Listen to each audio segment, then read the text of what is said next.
Acha, now it is okay. Okay, so it is the third day of this season of this presentation season, and the topic that I am going to deal with today is that symbols, allegory, and motifs, and along with it, I will discuss post-colonialism in four. That is the novel written in four parts by John Maxwell Coetzee, and let us begin. So first, I have put an introductory slide here regarding this using these. So, using the 1719 English novel Robinson Crusoe, so it is a kind of sequel of Robinson Crusoe that was written originally by Daniel Defoe in 1719, and here we are introduced with the novel 4 in 1986 by James Coetzee. So now let us take some critical remark by this. According to New York Times journalist Patrick McGrath, the book's major theme. So the major theme, because our slides is regarding the themes and all these motifs that are discussed in the novel. So the book's major theme concerns the linkage of language and power. So now language is the subsidiary part of the power, and the idea that those without voices cease to signify figuratively and literally. So those who do not have their voice. So we will be referring to this point in the further slide. So let us we go ahead. Okay. So now introduction to the term this symbolism. So what symbolism basically is that historically seen that symbolism began as a literary movement in France in 1880s. So the term first came into circulation. So it was the began in the rather it was began in the France. So the term first came into circulation in 1886 when the poet Jean Maurice published his symbolist manifesto in the Parisian newspaper Le Figaro. In literature, now when it came into the literature, in literature, the style originates with the 1857 publication of Charles Baudelaire's Les Fleurs d'amour. So it was also the French book again. And now a definition of symbolism by G.G. Hoffman or Geoffrey Galt Hoffman and M.H. Abrams in Glossary of Literary Terms. So what do we get in this book? That symbolism, however, transforms the phenomenon into the idea into an image, and in such a way that the idea remains always infinitely active and unapproachable in the image, and even if expressed in all languages still would remain inexpressible. So putting an idea into a particular imagery or a kind of subjective thing, it is the function of the symbolism, speaking basically though. Now let us go ahead. So as according to this novel, I have put some the symbols, allegory, and motifs. So let us go. So well, it was previously referred to by Nehalba, though I will go a bit further in that. So like, see, the tongue is a symbol. So how here you will find an image like this is the Friday. This is the Friday of 4, not of the Crusoe. Okay, so if he would have got some tongues, then so the tear is also coming out from his eyes. So he might have spoken something very bitter about this colonizer, like Susan Barton is there, and this Crusoe is there. So he was not referred like Robinson Crusoe in the novel 4. And the slavery, the theme of, and let us see one quotation, how it is reflected in the novel. So there should be some textual evidence, like we have to refer to into the novel. So how this tongue as a symbol is referred here. So this quotation is by Susan Barton, that I tell myself I talk to Friday to educate him out of darkness and silence. So as it like this in Shakespeare's Tempest, we find this Miranda is also want to teach this island liver, this cabal like this. I tell myself I talk to Friday to educate him out of darkness and silence. But is that the truth? There are times when benevolence deserts me, and I use the words only as the shortest way to subject him to my will. So teaching means to subject one to your will. Like here, she is openly referring to that fact. And at such times, I understand why Crusoe preferred not to disturb his muteness. I understand, that is to say, why a man will choose to be a slave owner. Do you think less of me for this confession? So teaching itself is slavery or enslavement, like the people, those who are teaching or those who are being taught by us. And now the another symbol is the island as a symbol. So island, let us go in this directly in the quotation. So how in the novel the island is taken as a symbol implicitly, though not directly or ostentatiously. It seemed to me that all things were possible on the island. So it is spoken by this Susan Barton again. So it seems, because we know that these three perspectives are coming rather. The first in the four parts there are. First is Susan Barton, second is the Crusoe, and the third one is Friday. Though Friday does not speak, but from the perspective, some uh, soliloquy type of things are referred to in the novel also. So it seemed to me that all things were possible on the island, all tyrannies and cruelty. So first, let us go in the second word. The island info works instead to interrogate and deconstruct that classic island symbolism. See, in Coetzee's novel, the simple life that Crusoe lives is shown to be tedious and boring, rendering his existence absurd. So, how the people, the island is generally seen like you can do whatever you like in freedom, in all the things are related to island. But in the post-structuralist way of putting island as a symbol, here it denotes to the boring and rendering this tedious and boring life of those who are living on the island. So, how? And see, and if and let us coming down to the quotation, we can find this. And if, in despite of what was possible, we lived at peace with another, surely this was proof that certain laws unknown to us held sway, or else that we had been following the prompting of our hearts all this time, and our hearts had not betrayed us. So it is the theme. And the third one is the storytelling as a motive. You will find, see how why this motive is coming, or recurring motive is coming. Why? Because when you are taken back from speaking, then you are not able to tell your story. And even if you are able to tell your story, given ample freedom, so here given ample freedom, not by taken, so then you will feel nobody is there, nobody, especially the elite class, if we are speaking in the context of this bourgeoisie and lumpen this proletariat, then we find like this. You are free to tell your story, but there is no one to listen to it. Okay. And so storytelling as a motive. So she argues against this plan. She means Susan Barton, to sensationalize her life events in favor of telling the story for the man who has no voice. The questions, sir, the man here is the Friday. The question. So here I am putting the Friday because we have to refer to the Friday of Coetzee's novel, not of that the Robinson Crusoe. The questions surrounding storytelling are brought up in the first chapter and continue through to the final passage. So here I have taken the quotation from the novel also. Like, when I reflect on my story, I seem to exist only as the one who came, the one who witnessed, the one who longed to be gone. So why one here is Susan? That why did she long to be gone? Like, uh, there can be some hideous things on the island that we will refer to.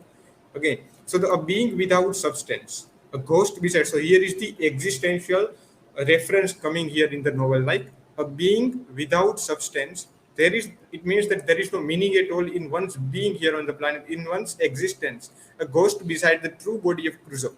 Is that the fate of all storytellers? Like, you have to get devoid of yourself and narrating a story. And fourth theme is that cannibalism as a motive. So discussion on of Friday's alleged cannibalism and other cannibals recurs throughout the novel. Okay.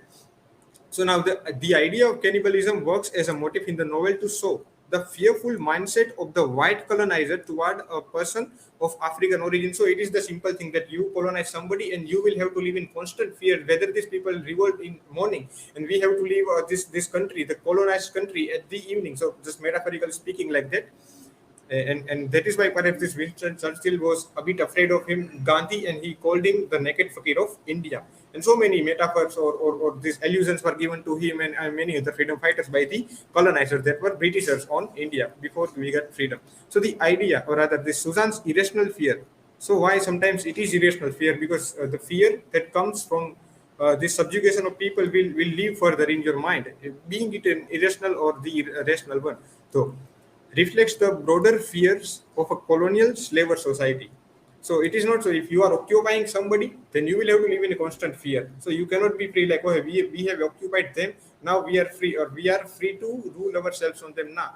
You have to live in a constant fear on them. And one quotation is also very worthy to be cited here. Like, the less they seem to me like fields waiting to be planted, the more like tombs. Like, see, this fields means the land that one colonizer is colonizing for his one's own sake. So fields waiting to be planted, it means fields waiting to be taken money out of or taken benefits out of. The more like tombs, like, there is the possibility of revolt, and there will people revolt and they will kill each other, or rather they will kill us also. Perhaps our tombs may be growing there, not be putting. Okay. So the repressed female history, the concern of feminism is also coming. Like, the broad narrative here is also discussed. And the second point, like without the female perspective, Robinson Crusoe is a masculine colonial fantasy, because the Eurocentrism that is being unconsciously perhaps put by this Daniel Defoe in his novel Robinson Crusoe. So that is why this quotation is taken, like without the female's perspective. So here what happens in the four, there is the female perspective. The majority of the major part of this novel is occupied by with this Susan Buttons. That is the feminine perspective of the novel, or feminine point of view to narrate a story. Like it's possible to see that a masculine fantasy such as Robinson Crusoe is only possible through the suppression of other views, the female, the subaltern. Like the subaltern term is also recurring like this. And two quotations I have taken, like I would rather be the author of my story than have lies told about me. So once again, the importance of your storytelling is being highlighted here. Like I would rather be the author of my story than have lies told about me. That is why the storytelling of our own is necessary. Rather, if somebody else tells, there is the chance of promiscuous description of ourselves and of the things also. To live in silence is to live like the whales, like to deep at the surface of the ocean, coming out only only for a while. An introduction to post-colonialism. The post-colonial studies is, so here the glossary of literary terms is also again referred to, that the critical analysis of the history, culture, literature, and modes of discourse that are specific to former colonies of England, Spain, France, and other European imperial powers. So European imperial powers are again referred to, like because they were colonizers about this Asian and other parts of this continent. Uh, so let us go in the second this quotation of this point. Info, Crusoe's authority is inflicted on Friday. Info, what happens? Crusoe's authority is inflicted on Friday. Susan even suspects that it was Crusoe who cut out Friday's tongue. Okay, so the cutting of the tongue is also the good symbol that you are making rather the people voiceless. You are suppressing their voice just because you want to narrate your supremacy over them in this narrative story. And another symbol like this glass comes in the novel, like in the sunglass. What happens that from your side you are able to see the things clearly. From your side you are able to see the things clearly, whereas the people who are standing other side of the glass, that is the outside, they will not be able to know what is happening within side. So it was this propaganda of colonizers that they were doing something, but they were showing something and they were having something within themselves. And it is also good symbol. And here it is entirely possible that Crusoe was a slave master in his former life and was transporting a cargo of slaves across the Atlantic when the ship was wrecked. Coetzee pulls back the romantic shroud from Defoe's novel by recontextualizing the character of Robinson Crusoe. So this romanticizing scenery of Ireland in this Robinson Crusoe was pulled back by Coetzee's this foe. Now I have taken another quotation like foe shows the damage, the pain of Crusoe's colonialist behavior and sets the characters of a journey to rediscover the voice that was stripped away from Friday by the colonial powers. Okay, so the post-colonial voice, how this post-colonial voice is coming in the novel 4 that I have taken into context, like the quotations from the novel that alludes to the post-colonial response to Eurocentrism in Robinson Crusoe. Here are some quotations, though some are overlapping each other, that's fine though. But the very first, these all are spoken by Susan Barton. Okay, Susan Barton is speaking all these things throughout the novel. So but those whom we have abused, we customarily grow to hate. So it is the post-colonial voice, like those whom by those whom we abused, we customarily grown to hate. Like we are colonizing somebody and now we are hating them. I would rather be the author of my story that had lies told about me. That was earlier discussed. Now, the third one, he is the child of his silence. So it is like to tell somebody that he is the child of his silence. Well, it is not so. He here is this Friday is not the child of his silence, but he was made so by cutting his tongue perhaps by Crusoe, as referred to by Susan Barton. And third is the cannibals are no less dull than Englishmen. So it was the time when written.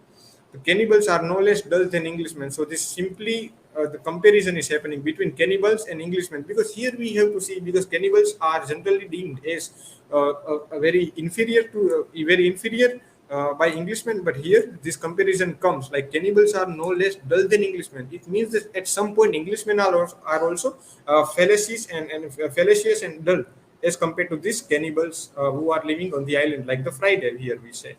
So he does not know what freedom is. He means Friday again.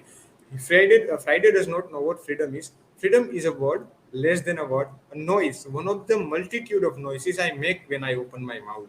So again, this feminine voice is referred to here by Susan Barton. Okay, then let us move ahead. It is the conclusive part, and I have taken some quotations. So the Nobel Prize in Literature on 2nd October 2003 was granted, was rather conferred to this our novelist Jem Coetzee for what who means Jem Coetzee, who in innumerable gises portrays the surprising involvement of the outsider.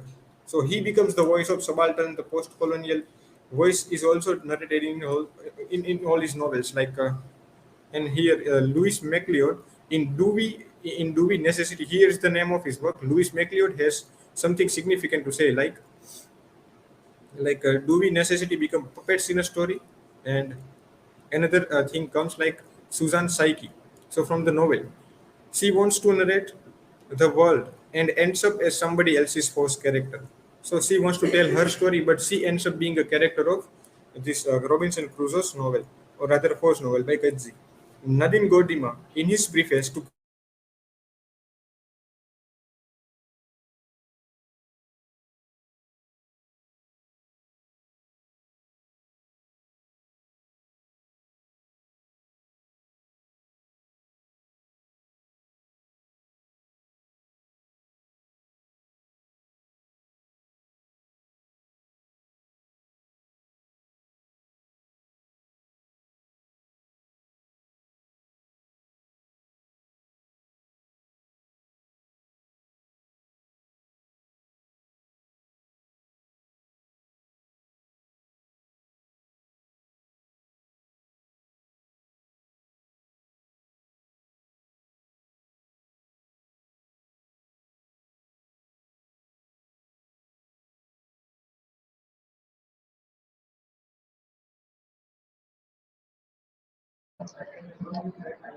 It seems there is a disconnected one. That is perhaps internet is disconnected.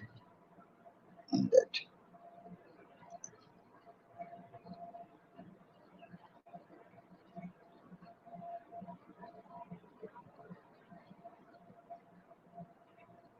I'll have to check that connection.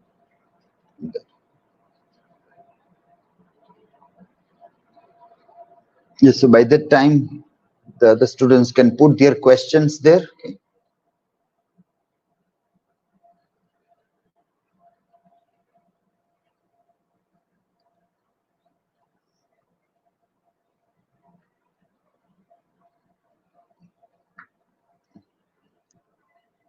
Okay, you can sit here and give answer by the time he connects. Is connected or not? No, so you can sit here and give the answer.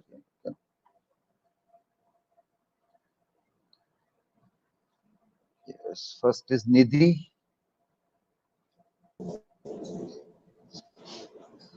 So, Nirav, my question is, according to you, what is the post-colonialism in folk?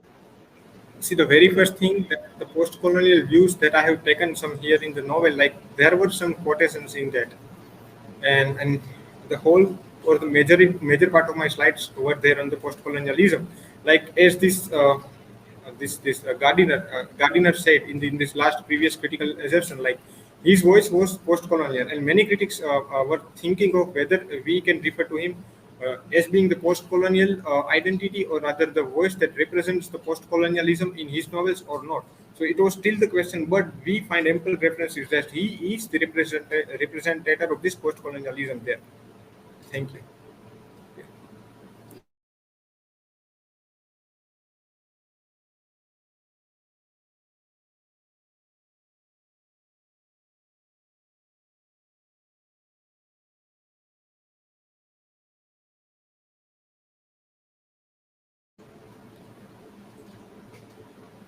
My question is, what difference would it make if Friday was the narrator of the story himself? And second, can we really rely on the narration of the master's narration of black from the perspective of white? Acha. So your question, what difference would it make if Friday was the narrator himself? Okay, it is the first one.